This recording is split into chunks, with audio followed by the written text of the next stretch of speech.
2, 3. Okay, good morning. Good morning. So we are here at Massage Journey Wellness Center in Austin, Texas. And I'm here with Misty, the owner. And, we have been having some really good talks just by ourselves. And we really wanted to take a moment to record this and put it into something of a format where people could really listen and enjoy. So I actually want to go back to our conversation from just yesterday. I want to bring this up because we were talking about the fact that over the last, I want to say year, especially 6 months, it has really been obvious that there are a lot of souls leaving the earth, transitioning. And we've experienced a lot of that in our own lives, but I can, even a hand length of people around me, they're having their own experiences of severe grief right now. So we really wanted to bring this up because what we do and what we are all about here at Massage Journey, and just as humans walking this earth, right, is finding a way to bring more light to even the heavy subjects, right? And we all walk through grief and hard challenges, but what separates the really, really, really heavy stuff is our ability to walk with another person while we're going through it, right? And that one word is support. Support. Like, if we could normalize our challenges and recognize that we're all going through it and find a way to support each other during those times, things would be easier, things would be easier. Yeah, you hit a lot of key points when talking about grief. And number one is it's inevitable in every single person's life. You're not going to escape getting away from knowing someone who has passed. You're not going to be able to get away from the pain that comes with deeply loving someone and missing their presence. That is just something that we live in organic life. We are born and we are inevitably going to return or transition back to where we came. And so, number one, it needing to normalize that is something we'll all go through, because there are people who are not able to support, or it's very uncomfortable for them to be around someone who's grieving because they don't know what to say, they don't know if they'll have the right words. And unfortunately, a lot of people get into that fixing mindset, and I mean, death is not something you fix. You cannot bring back the physical body, and bring the soul back into that body. So we want to, and what we were talking about yesterday is just how important it would be to show people that support is the biggest thing. And it doesn't have to look like fixing anyone. It's just holding space and being there for that person. And really, when you're moving through grief, you have to feel the feelings. You have to. Yeah. Pushing them down, turning away, not wanting to cry in front of people, not wanting to feel that deep pain of missing their presence will make the grief process a lot longer. It'll make it a lot harder. Anger and resentment are part of the grief process, but it'll end up being one that you either are stuck on or you'll feel like it's on a loop. And depending on the situation, that process can either be something you move through easier or really difficult. And I think it does 100% depend on support, but something we brought up yesterday that was super important is understanding that there is a spirit realm. without getting religious, because I don't want to bring any specific religion to what we do here, just recognizing that there is a divine source power. All of the religions in the entire world know that there is a divine source. After losing someone, for me in the last 3 years, so many people, I know there's a divine source power.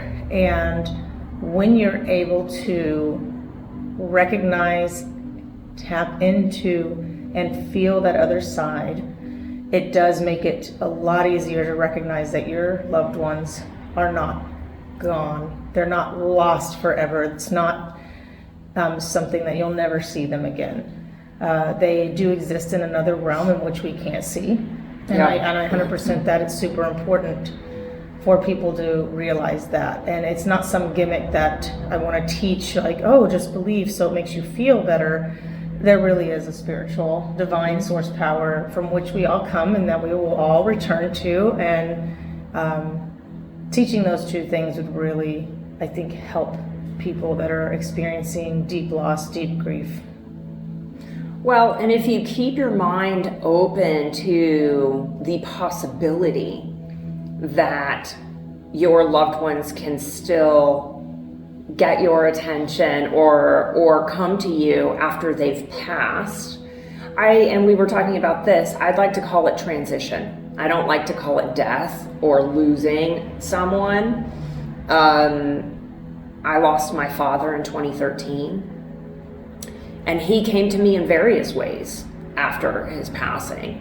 Through songs, I would think of him and I would hear a song that was ours.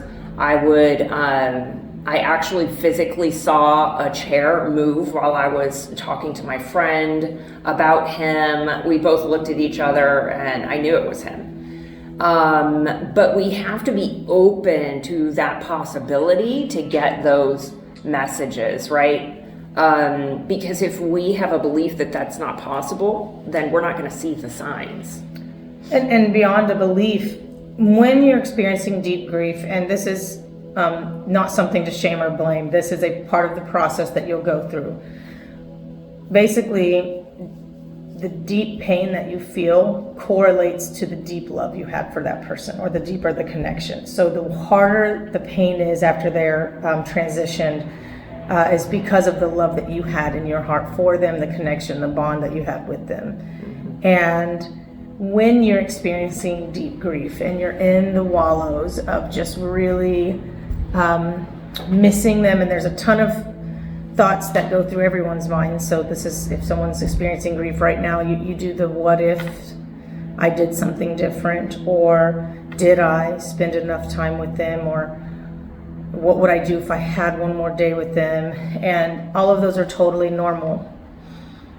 But the caveat to that is grief is a lower vibrational frequency. So when you're experiencing grief and you're in that wallows and you feel like I can't feel them, I don't feel like there's anyone. I've heard it over and over again, not only in my own experience of grief, but from other people, that they can't feel their loved ones. So they're like, how do we know they're there? When we're on that negative vibration, it's almost like a channel they can't tune into. And so then there'll be moments where you'll feel peace and you'll feel a little happiness. That's when they're able, their souls are able to align and be there. And a lot of times across the board, you'll see what happens is someone will just have a breakdown out of nowhere, and they don't understand what's going on, so they'll translate it to guilt. Well, I'm guilty for being happy because I should be sad. They're not here, I should be sad. And what I have found in just my mediumship and learning and seeking spirit is that's actually them being able to be close to you, and you are energetically picking up on their signature. And when you feel it, you get sad because you miss it, and then your brain translates it as guilt or a grief wave coming back to you. And what I try to encourage people when they're going through grief and you're finding moments of peace, and maybe you see a butterfly or you hear a song, or you are going, you have a thought of them, instead of allowing that feeling to take you back down into the wallows and the pain, just be curious, what if this is them being close to me, and allow yourself to feel them and feel them being with you. Not to say you can't go through the pain and the grief. It's part of the process, and unfortunately it's like a wave that will come and go and come and go. But in the moments of peace, when you're feeling close to them, allow that. Allow yourself that peace. Allow yourself to understand that this is maybe how you're able to connect with them. And I think that's really, excuse me, I think that's really important, that we allow ourselves those beautiful moments where you do feel connected to them, and you can see those beautiful moments, because for them as a soul, they've gone back to the other side where they're at peace. They're in love. They're in the all that is. So they're in a higher vibration. And so when you get those peaceful feelings and those loving feelings again, think of it as a way that they are being able to touch you and put your heart at ease. Absolutely. So I'm not going to put names to the people just in case I didn't get consent, but there's a person I know who lost a child and came to me and was just like, Misty, I keep praying to God. I want to feel my child. I want to feel their presence. I want to, and I cannot feel it. And he's like, I'll just cry and cry and pray and cry, and I can't feel my child. What I don't understand. Like, I want to believe in God. I want to believe in something more. And he had a very specific religion belief set, but the baseline's there. There's another side, right? And that was my response to him was, when you're craving to feel your child, recognize it when you're in the happy moments. Those sad moments are when you're missing them deeply, but they're not only there in your sad moments, they're there with you all the time. When you're that deeply sad, you're not able to tap in and feel them.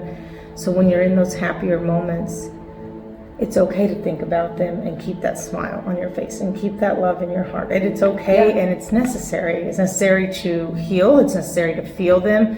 It's necessary to allow their presence to come in and touch you and walk with you and be with you. And the more you practice remaining at peace when you're trying to connect with your loved one, honestly, it's the more beauty of the divine source power that you'll see, and it'll help you be aware that there is something on the other side that's walking with us every day. It's just a realm that our 3D eyes can't see and that our physical brain can't understand.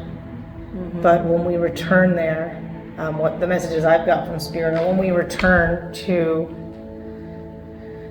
divine source realm, we will not feel like any time has passed. We won't feel like it's been 60 years or 50 years or 70 years. It'll feel like you've had all the time in the world, like time is infinite. It's a construct we have in this realm, which we could get into on a whole other podcast, but the way I was kind of told by Spirit was, it's okay to grieve. It's okay to be sad. Don't waste your whole life doing it, because when you see me again, you're going to wish you would have had good experiences. You're going to wish you would have spent your life going out and following your passions and, reaching your dreams and doing the things that your heart and soul would truly love to do, instead of spending it grieving, because as soon as you see them, you're going to be like, well, dang, it's like, I've never missed you. I love you so much, and I'm here with you, and I spent all my human experience being upset and sad, and here we are, we get to spend infinity together. And so that's it's another part to encourage you to feel your pain, feel your grief, release it, cry, talk to people, find support. Yeah. If you have people around you that don't know how to support, it's a normal thing. I mean, loss and transition is so normal because we can't escape it, but it's also something that so many people shy away from and don't know how. So find that support group that can help you. We're here. I mean, we're pretty sure we could hold pretty good space for people going through any type of grief. But I just encourage it to not consume you. Yeah. And if you're having trouble with that, if you're finding yourself where you can't find a moment of peace, or when you're at peace, you're just like feeling guilty because you shouldn't shouldn't be happy without the person. Just know that we are here and we have support groups and we can chat one-on-one, and there's so many resources that we could help you find. There's specific groups that actually are tailored to the type of grief. So for example, if it's child loss, if it's a parent loss, if it's a spouse that you lost, if it's your best friend, if it's your animals. I mean, there's so many grief support groups out there that we could even help you find and just walk with you. And I know that that's a huge thing that people need to hear, because it's not always offered in just your circle of friends or your family. Right. And this is another thing that that Misty and I have talked about that I want to bring to light, which is transition and crossing over is different for every single life. And the way that they pass or the way that it happens, your connection to them. So a grandparent is very different from a sudden best friend that you never saw coming. I experienced that with a good friend of mine. She was 31, and on her 31st birthday, she had a car accident. And that grief was just, wow. It was like you hit a brick wall, everything stops. And so it was it was much more traumatic, and that's really to be expected, as opposed to someone who maybe, lived a long life and you've gotten to see them, experience that life. You've had such a great connection with them, but maybe they had a chronic illness or something at the end, which brought them to a place of not enjoying their life anymore. And that crossover is actually relief. And I've experienced both of those types of grief. And because death is natural and organic, when someone does make it to end of life cycle, and it's actually the natural passing, the body starts to shut down in a natural way, it is still sad. You still feel sadness for the connection and the love, but it's also a relief of, well, they are not in pain anymore. They're not suffering anymore. They did get to live this long life. Of course, the grief is not to say you shouldn't be sad if that's happening. If that's happening to you and you're 100% sad, your grief is valid and real, and the pain is real. I think, but what we can validate on that is, like, definitely there are scenarios where it hits a little harder. Absolutely. Even I think someone losing someone to cancer, you might have this like 3 months or 6 months or a year, but that's long-term trauma, because now you've got this trauma of them being alive and missing and grieving them before they're gone, and making sure you want to spend all the time with them, and then there comes the passing period. Then you look back at that last 6 months and think, what else could I have done? And it's just a long-term trauma on the brain. And then when you have something that instantaneously happens, it is just like, a punch of trauma. Shocking. Right. I mean, it's just like you had nothing and someone dumped, a cliff load of rocks on top of you. None of it is easier than another. It just is all different. That's, I think, what we want to point out. But everyone's grief journey is going to be your own. The way you grieve, how long you grieve, grieving out loud, grieving alone, grieving with somebody, it is all valid.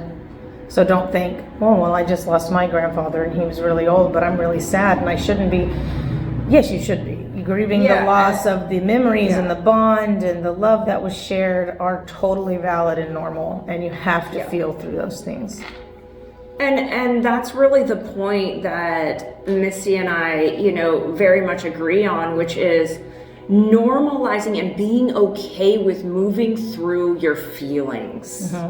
No matter what they are, we've got to stop shaming ourselves for having feelings.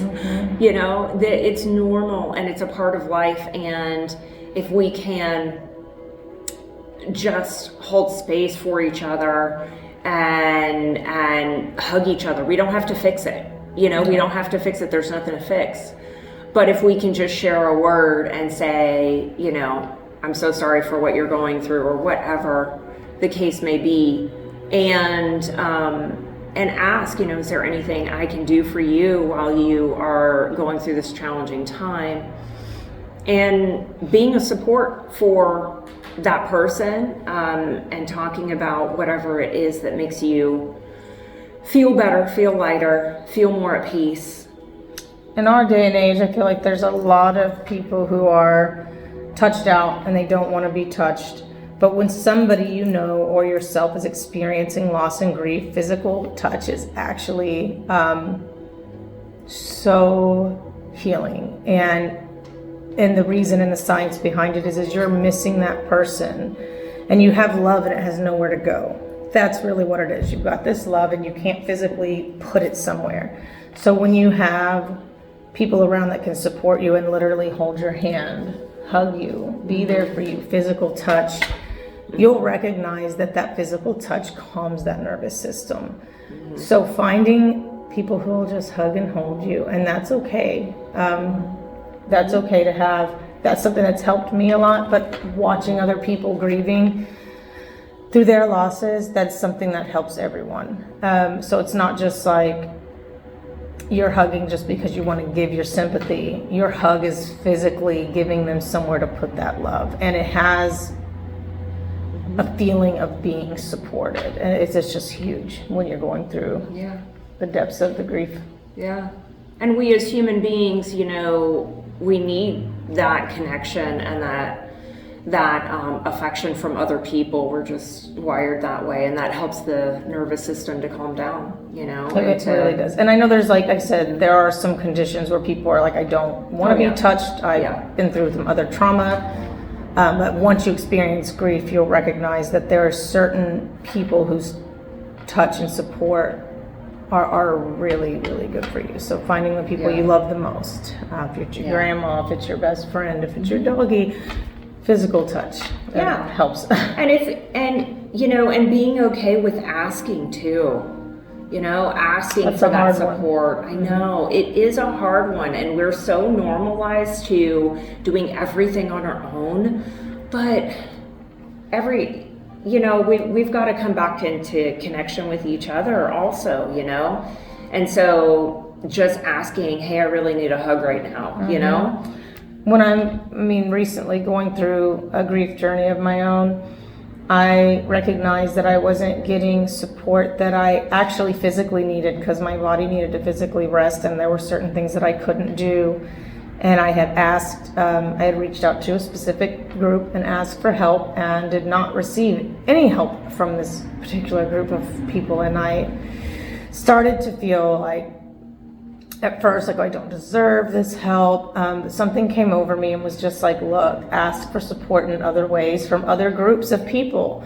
And so I hopped on to my neighborhood group, because it's a place that I have not only received help from, but I go to help others. It's just one of my favorite places to do charity work. It's close to home.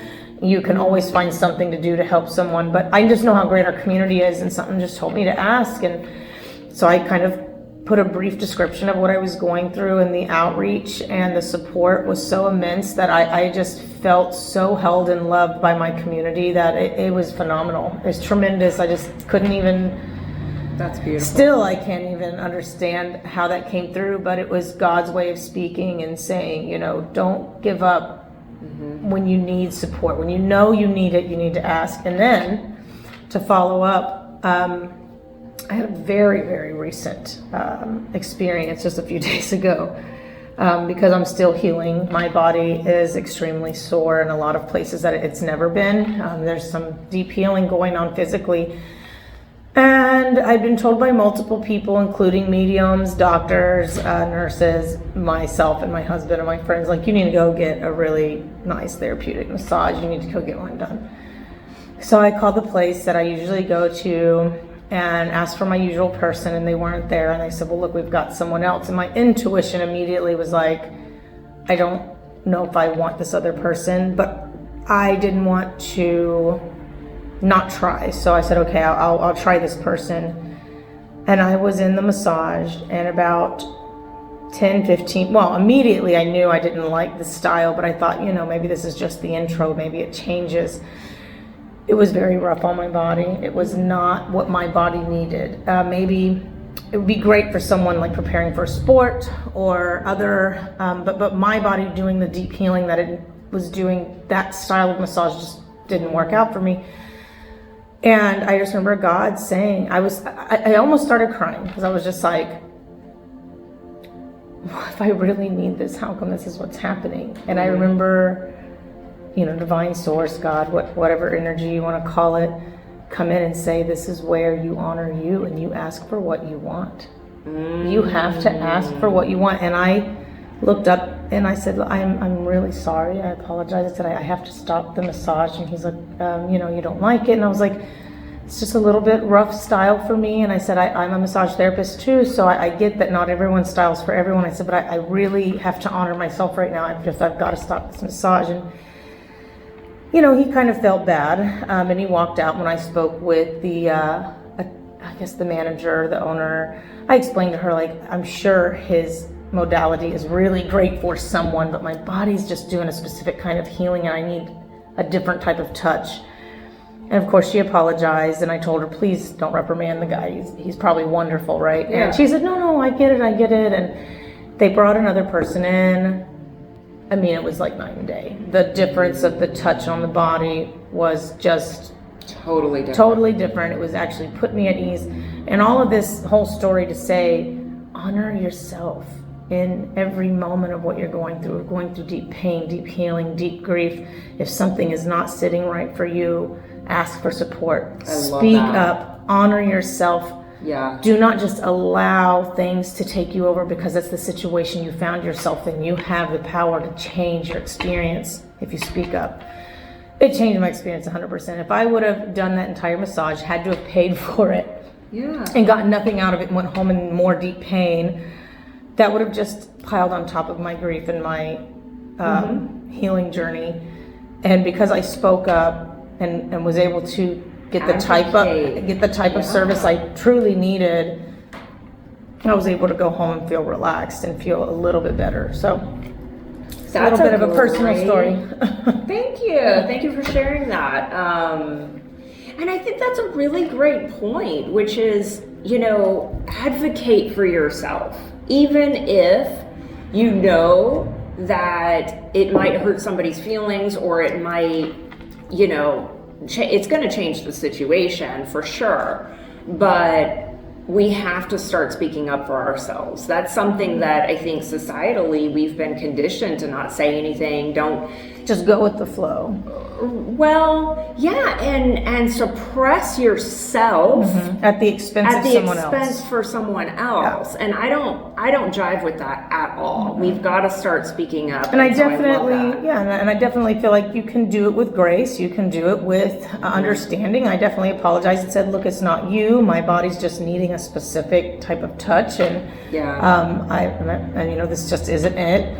I mean, that's like if you get served food at a restaurant and you don't like it, you're not going to sit there and eat it and then pay for it. You're going to say, hey, this isn't tasting good to me. Like I thought it was, it's not. You're going to honor yourself in that moment.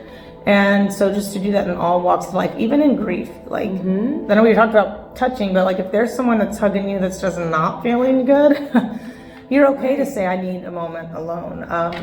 You're okay to say, I need support and hugs. And you'll be surprised how many people out there will want to support you. Yes. Through all different types of things, but grief especially, so. Yeah. And I've got to bring this up because here at Massage Journey Wellness, I'm the 9D breathwork practitioner, and I have a very specific journey called Healing Grief and Loss that is geared towards this specific thing. And but I will say it's not for everybody. 9D breathwork is not, we all have to choose what works for us. And so I just encourage anyone to find the things that call to them. And if that's something that you're experiencing and you want to know more, then reach out to us and we can definitely figure out what support you need. That particular journey I've done with her before, and so with the 9D breath work, you have the headphones, it's 9 dimensions of sound that's going on. So you have all this subliminal messaging, you have binaural beats, you have frequencies, you've got someone speaking to you, have someone helping you breathe. It's like so much going on that it puts the mind almost in theta brainwave state. You're breathing and you can listen to the messages, and they don't just go to that frontal lobe, they go down deep into the subconscious. And so that's what's really great about 9D is it's slightly like hypnotherapy in a way, if you allow it. And it really just helps alkalize the body with the breath. And if you really, get into the session and put your all into it, it does move some heavy stuff out of the body. Really, it does. It isn't for everyone just because it is slightly intense, but if you are just feeling stuck and you've tried all the other things and you need something, it's worth a try. And it's just like anything else that anyone experiences. If you're in a massage and you don't like it, if you're in a yoga class and you don't like it, if anywhere you can get up and walk out and leave if something is just not jiving with you, right? So I just encourage people to try out all the different things. Something that I do that has not only helped me on my own grief journey, but my clients, as a Reiki practitioner, when I am able to channel Reiki energy, a lot of times spirit comes in and wants to give someone a message. And that's not every practitioner experiences that, but when I'm in that mode, I definitely get spirit that come in and want to talk. So if anyone ever wants that type of connection with spirit, and then feeling the Reiki energy just moving some of the stuck energy that you don't need, and it's just truly helpful. And I want to say one caveat to that: whenever I am doing Reiki energy and you're experiencing grief specifically, I am not going to be able to move that pain out.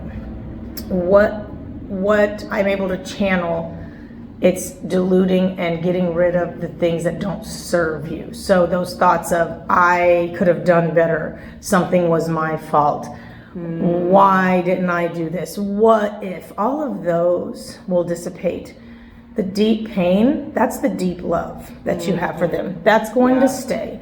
And that stays with you for a purpose. And so just a caveat, but 9 times out of 10, spirit comes in and has some sort of beautiful message, and usually the client can feel them there, and then there's something that they give me a message to validate that they're there with them.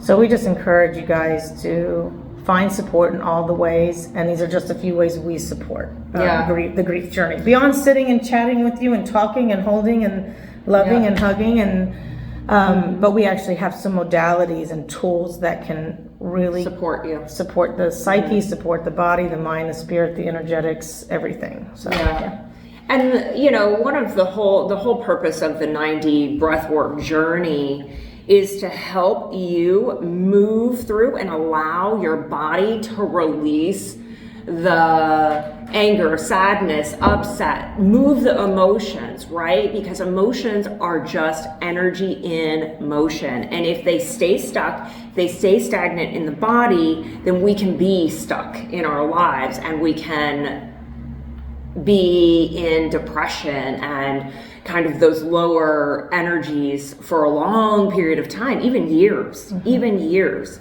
So this just really helps to move all of that and get yourself back into releasing all of it so that you can go back into your life feeling lighter. And if you're someone who has been stuck in grief for years and you're just tired of carrying it, or just feel like, well, this is just my life now, like this is just what it is, I want to encourage you to know that when you get stuck in those deeper vibrational frequencies and those depressed emotions, it can feel like that's where you're stuck and that it's impossible to move. And I just want to let you know it's not. There are ways to come back to peace. There are ways to move through it, and movement is the best thing, whether it's movement of the breath, movement of energy, movement of the body. I think it's a little bit of all of those things. it's that stagnant feeling that can keep us stuck, and sometimes it just leads to not being able to be productive in your life, not finding happiness in the things that maybe used to make you happy, and you know, you'll miss that and you'll want that. And so breath work's a great way to move those stuck energies. Reiki's a great way. Yoga and movement's a great way. We have somatic movement classes coming up that are great ways. Speaking and talking it out, getting your story out. Some people don't want to speak about it at all because they're afraid it's going to bring up the pain, when in truth and reality it may be expelling it and getting it out. And especially when you're sitting in a place of support and somebody who is hearing you and understanding, and we've been through it in so many different ways ourselves, it just helps to have that.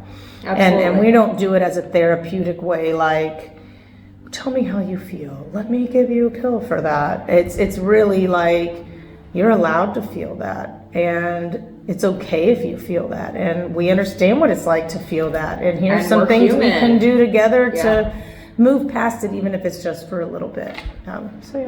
Yeah, and we're human, and this is normal, and it's a process, and it's okay.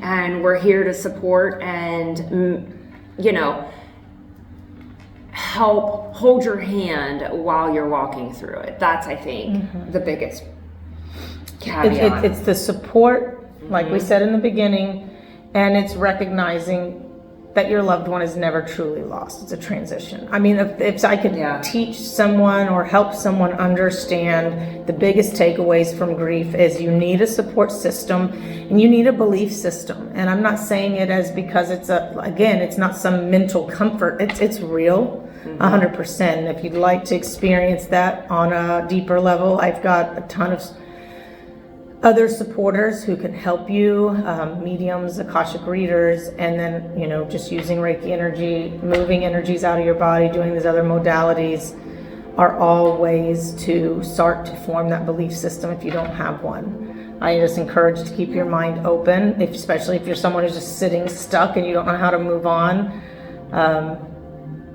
We're here. We're here. So I think that is a good summation. I think so. Where we are. So we're gonna wrap this up. If you have questions, comments, drop them down below. We'd love to hear from you. If you would like to know more about what we do, we'll drop our website down below. You're always welcome to reach out to us. We are here waiting to support you in whatever you're moving through. And if there's something that you're experiencing on your grief journey that we didn't mention, that you're like, well, what about if I'm experiencing XYZ? Because there are so many different things you can experience. Let us know. And if it's something you don't want to put in the comments, shoot us an email, reach out by website. We'd love to still support however we can. Thanks, guys. See you next time.